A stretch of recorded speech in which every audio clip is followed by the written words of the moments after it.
सब मित्रों ने जय सोमनाथ ओम नमः शिवाय प्रिय મિત્રો તમારો દેશ શુભ રહે મંગલમય રહે એવી શુભકામના હું બિલે મરાઠી જોગી વ્યાસ આપ સૌનું આપણી જોગેશમાં હાર્દિક સ્વાગત કરું છું મિત્રો આજ રોજ જોઈશું આજનું શુભ પંચાંગ આજે તારીખ છે 18/4/2026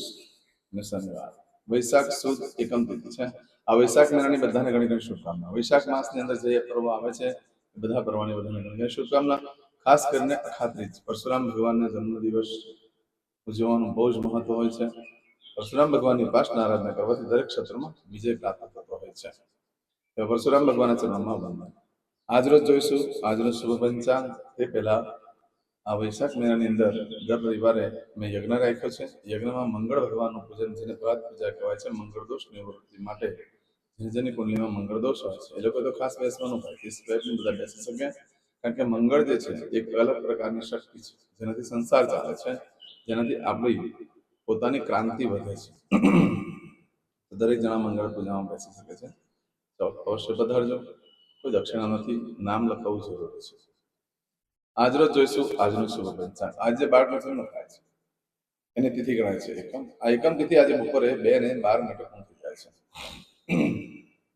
ત્યાર પછી જે બાળકનો જન્મ થાય ને બીજ તિથિ ગણાશે આ બીજના ચંદ્રનું દર્શનનું બહુ જ મહત્વ છે આજે સંધ્યાકાળના સમયે બીજનું દર્શન થતું હોય છે એ જે કરે એનો આખો વર્ષ આરોગ્ય સારું રહેતું હોય છે આજે જે બાળકનો જન્મ થાય છે નક્ષત્ર ગણાય છે અશ્વિની નક્ષત્ર આજે સવારે 9:44 પૂર્ણ થઈ જાય ત્યાર પછી જે બાળકનો જન્મ થાય ભરણી નક્ષત્ર ગણાશે આજે બાળકનો જન્મ થાય છે એનો યોગ ગણાય છે પ્રીતિ યોગ આજે રાત્રે 11:57 પૂર્ણ થઈ જાય ત્યાર પછી જે બાળકનો જન્મ થાય આયુષ્યમાન યોગ ગણાશે આજે જે બાળકનો જન્મ થાય છે એનું કરણ ગણાય છે બહુ કરણ આજે બપોરે 2:12 પૂર્ણ થઈ જાય અને ત્યાર પછી જે બાળકનો જન્મ થાય બાલક ગણાશે આજે જે બાળકનો જન્મ થાય છે એની રાશિ ગણાય છે મેષ રાશિનો અક્ષર આવે છે અલઈ મેષ રાશિનો સ્વામી મંગળ ગણાય છે આજે આખા દિવસમાં કોઈ પણ બાળકનો જન્મ થાય બધાની રાશિ મેષ ગણાશે આ મેષ રાશિ 19 તારીખે બપોરે 12:32 થાય છે એટલે ત્યાં સુધી જે બાળકનો જન્મ થાય બધાની રાશિ મેષ ગણાશે આ રાશિ તિથિ વાર નક્ષત્ર કરવાનું બહુ જ મહત્વ છે મિત્રો એમાં જેનો પણ જન્મ હોય તેની ચોક્કસ પ્રમાણે પૂજા વિધિ કરી લો તમારું જીવન સરળ બની જશે આજે જે કે મારા સબસ્ક્રાઇબ મિત્ર મારા ઘર પરિવારમાંથી કોઈ પણ સદસ્યની વર્ષગાંઠ છે મેરેજ એનિવર્સરી છે બધા મારી ઘણી ઘણી શુભકામના તમારા જીવનમાં ખૂબ પ્રગતિનું થાય ભગવાન શંકર તમારી બધી મનોકામના પૂર્ણ કરી પ્રાર્થના કરું છું આજે સવાર મોટી આજનું સુકન કરેલું આખું વર્ષ તમારું સુંદરથી વ્યક્ત થશે આજે જે કે મારા સબસ્ક્રાઇબ મિત્ર મારા ઘર પરિવારમાંથી કોઈ પણ સદસ્ય કોઈ જગ્યાએ ઇન્ટરવ્યુ આપવા જઈ રહ્યા છે કોઈ પરીક્ષા આપવા જઈ છે કોઈ નોકરી ધંધો ચાલુ કરવા જઈ રહ્યું છે કોઈ યાત્રા પ્રવાસ માટે જઈ રહ્યું છે આજે કોઈ વિદેશમાં જઈ રહ્યું હોય આજે કોઈનું ઓપરેશન હોય ડિલિવરી હોય સગાઈ હોય છઠ્ઠીની પૂજા હોય આવા કોઈ પણ કાર્ય તમે કરવા જઈ રહ્યા છો એ કાર્યમાં તમને દિવ્ય સફળતા પ્રાપ્ત થવી સ્વામિનારાયણ દાદાને પ્રાર્થના કરું છું પરંતુ આજે ઘરેથી નીકળો છો તો આપણી યોગ્ય એસ્ટ્રો ચેનલ પર જઈ પ્લેલિસ્ટમાં જવાનું પ્લેલિસ્ટમાં વારના શુકન આપેલા છે કરીને જશો સારી સફળતા પ્રાપ્ત કરી શકશો આજના દિવસે કોઈ પણ કાર્ય કરવા માટે ઘરેથી નીકળો છો ત્યાં એમને નીકળી રહ્યા છો તો ઘરે વડીલ વૃદ્ધ વ્યક્તિ હોય તેને વંદન કરી લો દેવસ્થાનમાં ભગવાનને પગે લાગીને કહેવાનું કે મારા કાર્યમાં મારી સાથે ભગવાનને વંદન કરીને નીકળો કહેવાનું સાથે રહેવા માટે દરેક ક્ષેત્રમાં વિજય પ્રાપ્ત થતો હોય છે આજના દિવસે ભિક્ષુકને ભોજન કરવાનું બહુ જ મહત્વ હોય છે એનાથી લક્ષ્મીદેવી પ્રસન્ન થાય છે આજના દિવસે કોઈ પણ કાર્ય તમે કરવા માંગો તો એના માટે પણ એક ચોક્કસ શુભ સમય હોય છે જે આપણે જોઈ લઈએ આજે સવારે 7:30 થી 9 વાગ્યા સુધીનો સમય શુભ રહેશે બપોરે 12 થી સાંજે 4:30 વાગ્યા સુધીનો સમય શુભ રહેશે અને સાંજે 6 થી સાંજે 7:30 વાગ્યા સુધીનો સમય શુભ રહેશે રાત્રે 9 થી આવતીકાલે મળસ્કે 1:30 સુધીનો સમય શુભ રહેશે આવતીકાલે સવારે 4:30 થી સવારે 6 વાગ્યા સુધીનો સમય શુભ રહેશે આ સમયગાળા દરમિયાન તમે કોઈ પણ કાર્ય કરો છો તે કાર્યમાં તમને દિવ્ય સફળતા પ્રાપ્ત થઈ શકે છે પરંતુ મિત્રો આજનો દિવસ બિલકુલ અશુભ છે કોઈ કાર્ય કરવા માટે યોગ્ય દિવસ નથી અનિવાર્ય સંજોગોમાં તમે કામ કરવા જવાનો હોય તો પણ આપણી જોગેશ ચેનલ પર જઈ જે પ્રોફાઇલ પિક્ચર છે એની પર ક્લિક કરશો એટલે પ્લેલિસ્ટ ઓપન થશે પ્લેલિસ્ટમાં વારનું શુકન આપેલું છે કરીને જાઓ જેથી કરીને સારી સફળતા મળી શકે આમ આજે આખો દિવસ બિલકુલ અશુભ છે પરંતુ આજે સવારે 9:44 સુધીમાં જો તમારી કોઈ વસ્તુ ચોરાઈ જાય છે ખોવાઈ જાય છે તો 9 દિવસમાં મળે બાકી મળવાની શક્યતા બિલકુલ ઓછી છે આજે સવારે 9:44 થી લઈ આવતીકાલે સવારે 7:11 સુધીમાં જો તમારી કોઈ વસ્તુ ખોવાઈ જાય ચોરાઈ જાય તો 15 દિવસમાં મળે બાકી શક્યતા ઓછી છે આજે બને ત્યાં સુધી કોઈ કાર્ય કરવા ન જશો દિવસ અશુભ છે આપણે યજ્ઞ રાખ્યું છે દર રવિવારે એમાં નામ લખવાનું ભૂલશો નહીં જલ્દીથી જલ્દી નામ લખાય તો જેથી કરીને 60 જણા બેસાડી શકાતું હોય છે એટલે તમારો નંબર તમારે જે દિવસે બેસવો બેસી શકે આજે કરશો આજનો સંકલ્પ સંચયમાં પાણી લઈ લો. અદ્યતન માસનમ માસોત્તમ બ્રહ્મ પવિત્ર વૈશાખ માસે સુહે શુક્લ પક્ષે પ્રતિપદાયામ મંદવાસન વિત્તાયામ આજે શનિવાર છે. હનુમાનજીના મંદિરે જઈ શનિદેવને વાગો કરવાનું ભૂલશો નહીં.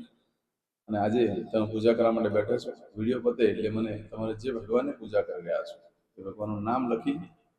અને મને મોકલી આપજો. હું ભગવાને તમારા માટે પ્રાર્થના કરીને લાઈક મોકલી આપીશ. હવે દરેક જણા પોતાનું સાચું નામ બોલી દો. તમારું ગોત્ર ખબર હોય તો ગોત્ર બોલી દેવાનું. પછી બોલવાનું છે અહમ મમ આત્મન શ્રુતિ સ્મૃતિ પુરાણોક્ત પુણ્ય ફલ પ્રાપ્તિ અર્થમ અપ્રાપ્ત લક્ષ્મી પ્રાપ્તિ અર્થમ પ્રાપ્ત લક્ષ્મી ચિરકાલ સૌ રક્ષણાત્મક લોકેવા સભાયામ રાજદ્વારે વ્યાપારે વિદ્યા અભ્યાસે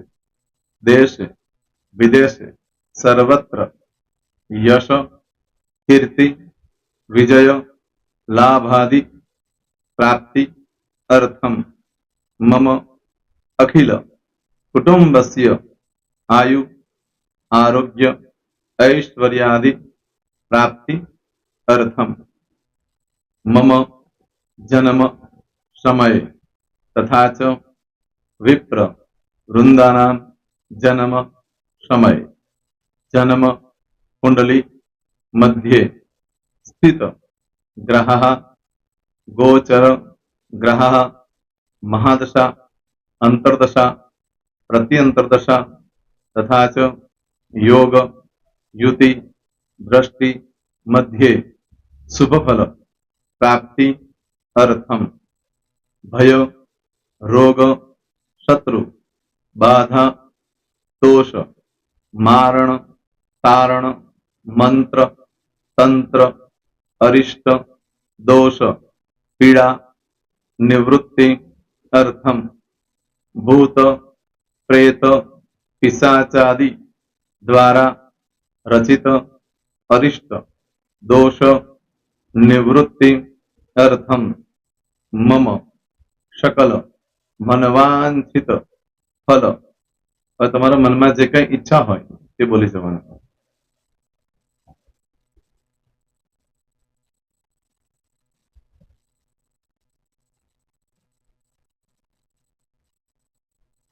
बोलो अनुसार सकल मनवांछित फल प्राप्ति अर्थम હવે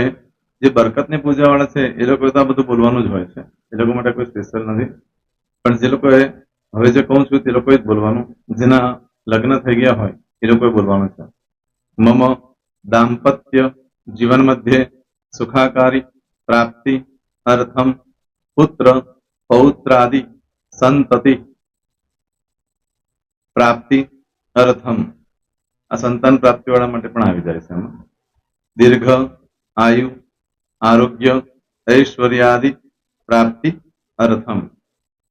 तथा च હવે જેના લગ્ન નથી થયા તે લોકોએ બોલવાનું મમ જટટી વિવાહ યોગ પ્રાપ્તિ અર્થમ વિવાહ પશ્ચાત દાંપત્ય જીવન મધ્યે સુખાકારી પ્રાપ્તિ અર્થમ હવે જે લોકોને સંતાન પ્રાપ્તિ નથી, જે લોકોને સંતાન પ્રાપ્તિ છે કરવી છે એ લોકોએ બોલવાનું મમ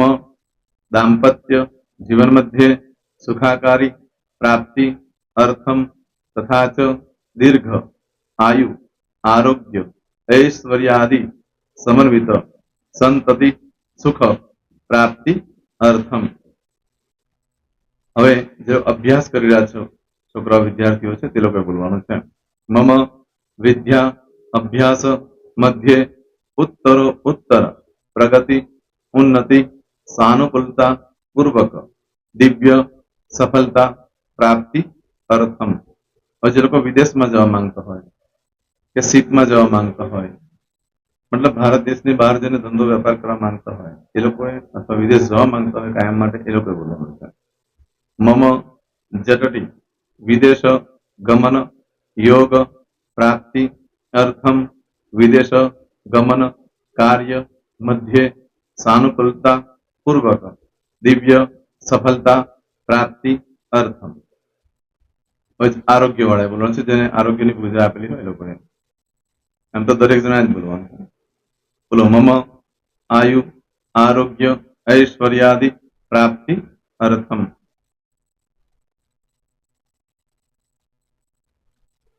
હવે દરેક જણા બોલવાનું. સકલ મનવાંછિત ફલ પ્રાપ્તિ અર્થમ અદ્ય દિને પ્રધાન દેવતાનામ નિત્ય દિન અનુસાર્થ પૂજન અર્ચન કર્મણિ અહમ કરીશ્યે. પાણીવાળી થાળીમાં પાણી મૂકી દેવાનું છે. હવે તમારી બધી પૂજા જે મેં આપેલી છે એ પૂજા થઈ જાય, અથવા તો તમે રોજ પૂજા કરતા છો, મારી પાસેથી નથી લઈ ગયા, એ પૂજા થઈ જાય પછી ફરી પાછી ચમચીમાં પાણી લેવાનું. અહીંયા વિડીયોને સ્ટોપ કરી દેવાનું. પૂજા પતે એટલે પાછું આગળનું કરવાનું છે. અહીંયા વિડીયો સ્ટોપ કરી દેવાનું અને પૂજા પતે એટલે બોલવાનું છે વિષ્ણવે વિષ્ણવે વિષ્ણવે નમો નમઃ વિષ્ણુ સ્મરણા સર્વમ પરિપૂર્ણ અસ્તુ. એતાની ગંધ પુષ્પ ધૂપ દીપ નૈવેદ્ય તાંબૂલ પ્રદક્ષિણા સહિત પ્રણુ મમ સકલ મનવાંછિત ફલ પ્રાપ્તિ અર્થમ પૂજન અર્ચન પ્રિયદાન નમમ. પાણી મૂકી દેવાનું, પાછું પાણી લેવાનું. પૂજન અર્ચન બ્રહ્માર્પણમસ્તુ. નીચે જમીન પર પાણી મૂકો, એમાં આંગળી ઘસી કપાળમાં તિલક કરી દો. કપાળમાં જમીન પર પાણી મૂક્યું છે એમાં. ત્યાર પછી ભગવાનને કહેવાનું કે હે પ્રભુ, આજે પૂજા કરતા કઈ પણ પ્રકારની ભૂલચૂક થઈ ગઈ હોય તો અમને ક્ષમા કરજો. અમે તમારા બાળક છીએ. પ્રભુ, તમારો ખૂબ આભાર માનું છું. આજે મારી પાસે તમારી પૂજા કરાવી, મારી મનોકામના પૂર્ણ કરી. પ્રાર્થના કરી દો. જગ્યા પરથી ઉભા થઈ શ્રીનારાયણ ભગવાનને પાણી ચડાવી દો અને નિત્ય કર્મ જે કરતા હોય તે કરો. જય સ્વામિનારાયણ. તમારો દિવસ શુભ રહે, તમે અને તમારો પરિવાર સુખી રહે, સંપન્ન રહે, સુરક્ષિત રહે, એ ભગવાન સોમનાથ દાદાને પ્રાર્થના. તો મિત્રો, તમે મારા વિડીયોને લાઈક ના આપી હોય તો સૌથી પહેલા લાઈક આપી દો, અને ત્યાર પછી જો તમે મારી આ ચેનલ સબસ્ક્રાઇબ ન કરી હોય તો સૌથી પહેલા સબસ્ક્રાઇબ કરી લો અને બેલ આઇકોન ઓલ પર ક્લિક કરવાનું ભૂલશો નહીં, જેથી કરીને સૌથી પહેલા નવી વિડીયો જે કંઈ મૂકું એ તમને મળે. મિત્રો, કંઈ પણ મૂંઝવણ હોય તો મને આ નંબર પર તમે ફોન કરીને પૂછી શકો છો. મારો મોબાઈલ નંબર છે 9825546459. મિત્રો, કોમેન્ટ્સમાં જય સોમનાથ લખવાનું ભૂલશો નહીં. ફરી પાછા નવા વિડીયો સાથે મળીએ. ત્યાં સુધી સૌને જય સોમનાથ.